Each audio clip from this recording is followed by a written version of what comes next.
Green का क्या करना है? इस स्टॉक में 1025 के लेवल्स पर आज हम देख रहे हैं अच्छी खासी मजबूती के बीच कामकाज है, लेकिन पिछले 6 महीनों में बड़ा ही साइडवेज मोमेंटम। ऐसा नहीं है कि नहीं चलता स्टॉक, लेकिन मजबूती दिखाते हुए भी काफ़ी कम मूवमेंट नजर आती है स्टॉक में। 1026 के लेवल्स पर अगर एग्जिस्टिंग पोजिशन है, क्या एक बार एग्जिट करने के बारे में सोचा जाए या फिर पोर्टफोलियो में रखने लायक स्टॉक है ये?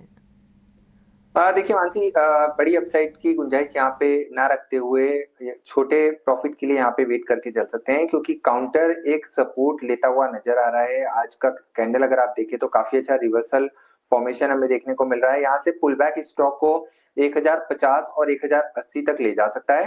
तो प्योरली शॉर्ट टर्म ट्रेडिंग के पर्सपेक्टिव से लॉन्ग पोजीशन है तो बने रहने की सलाह होगी। एंड 1008 का यहाँ पे स्टॉप लॉस रखना होगा। 1050, 1080 और हो सकता है 1100 तक के भी लेवल हमें यहाँ पर देखने को मिल सकते हैं।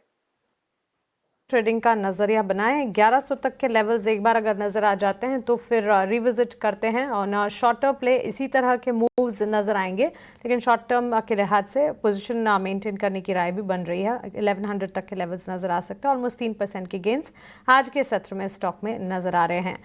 रियल एस्टेट काउंटर्स में जहां अच्छी खासी मजबूती है, राजेश जी एक टेक आपसे जानना चाहेंगे। रियल एस्टेट और साथ साथ इंफ्रा स्पेस पर भी। आईआरबी इंफ्रा टोल कलेक्शन के डेटा आज सुबह आए थे और टोल कलेक्शन काफ़ी अच्छा, और उसके चलते भी फोकस रेडार पर था। नॉट जस्ट दैट, इसके अलावा भी इंफ्रा स्पेस की अगर बात करें, नागार्जुना कंस्ट्रक्शन कंपनी, अन्य infra related counters order wins के चलते काफ़ी फोकस रेडार पर रहते हैं। रियल एस्टेट में तो अप साइकिल का ट्रेंड जारी है, लेकिन इंफ्रा स्पेस पर आपका टेक क्या होगा? देखिए, इंफ्रा में हमारी खरीदारी की सलाह है। मार्केट लीडर लार्सन है, नो डाउट ऑन दैट, क्योंकि 5 बिलियन की ऑर्डर बुक है, एग्जीक्यूशन कैपेसिटीज है। बट अगर मिड कैप की बात की जाए तो इसमें एनसीसी, आईआरबी इंफ्रा, ये कुछ एक स्टॉक्स है जहाँ ध्यान दिया जा सकता है। खास करके इस बात के मद्देनजर कि न केवल ऑर्डर बुक अच्छे हैं, बल्कि ये उम्मीद भी है कि आने वाले दिनों में गवर्नमेंट ऑर्डर्स बड़े आने वाले हैं, तो उससे भी एक पॉजिटिव व्यू बनता है। दूसरे, मॉनसून में हो सकता है कि थोड़ी सी दबाव रहे नंबर्स पे, बट मॉनसून के बाद कंस्ट्रक्शन एक्टिविटी जोरों से चलेगी और मुझे लगता है कि ये जो कोई गिरावट आएगी मॉनसून वगैरह के कारण से, तो एक खरीदारी की अपॉर्चुनिटी रहेगी। तो पिक्स की बात की जाए तो लार्सन, आईआरबी इंफ्रा, एनसीसी, यहाँ पे थोड़ी सी ध्यान दिया जा सकता है। IRB infra, Nagarjuna construction company, ये सारे काउंटर्स है जहां पर मजबूती है। Larsen and Toubro to top the list.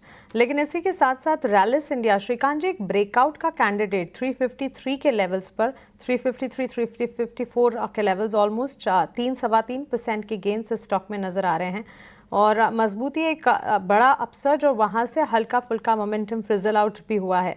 लेकिन रैलिस इंडिया पर राय क्या होगी? पिछले महज 5 ट्रेडिंग सेशंस में करीब 11-12% चल गया है ये स्टॉक। श्रीकांत जी, ये सवाल आपके लिए है। बिल्कुल बिल्कुल बिल्कुल। तो देखिए, वैसे रैलीज इंडिया में हमने काफी अच्छी तेजी देखी है, और इस बार की तेजी वैसे देखा जाए तो काफी इंटरेस्टिंग है, क्योंकि जो पेस ऑफ द स्पीड है वो काफी स्ट्रांग है एज कंपेयर टू पास्ट।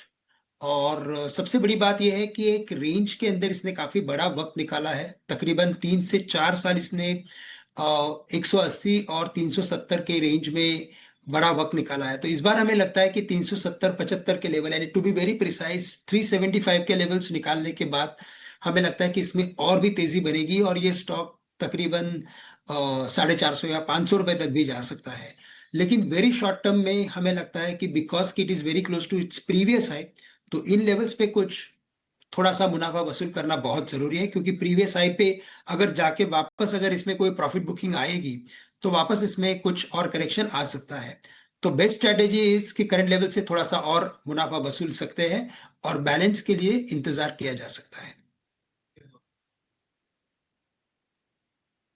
मौजूदा स्तर पर जो तेजी हो रही है 3% की, आपके लिए मुनाफा वसूली की सलाह है श्रीकांत जी की तरफ से।